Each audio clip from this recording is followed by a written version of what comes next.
Hey guys, it's Dr. Moser here. Did you know that November is Diabetes Awareness Month? So we're going to quickly talk about diabetes. A fun fact, 1 in 200 cats are affected with diabetes. And that's maybe not that fun of a fact because that's a lot of cats. And obesity can play a lot into that. And unfortunately in America, we see a lot of fat cats as they get older.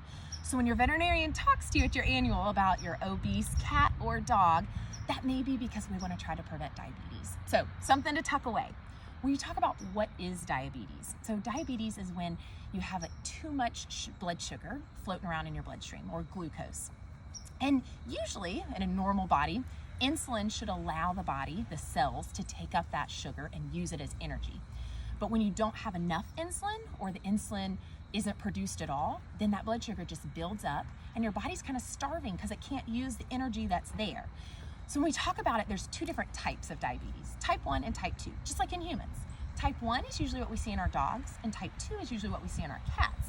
So type 1 is when, hey, you're not making enough insulin, you just don't have enough, we need to supplement it. So that's twice a day shots of insulin. Again, that's our dogs. Type 2 is when you're not making enough insulin, or maybe something else is happening in the body where it's interfering with the way that the insulin is working. And that's usually our cats. And the really interesting thing about type 2 is that we can put them into remission.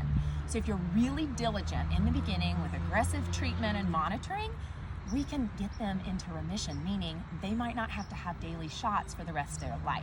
And that's really good news when you talk about your cats, because poking a cat twice a day for the rest of their life is not really a fun thing to do. So it's the one cool thing about type 2.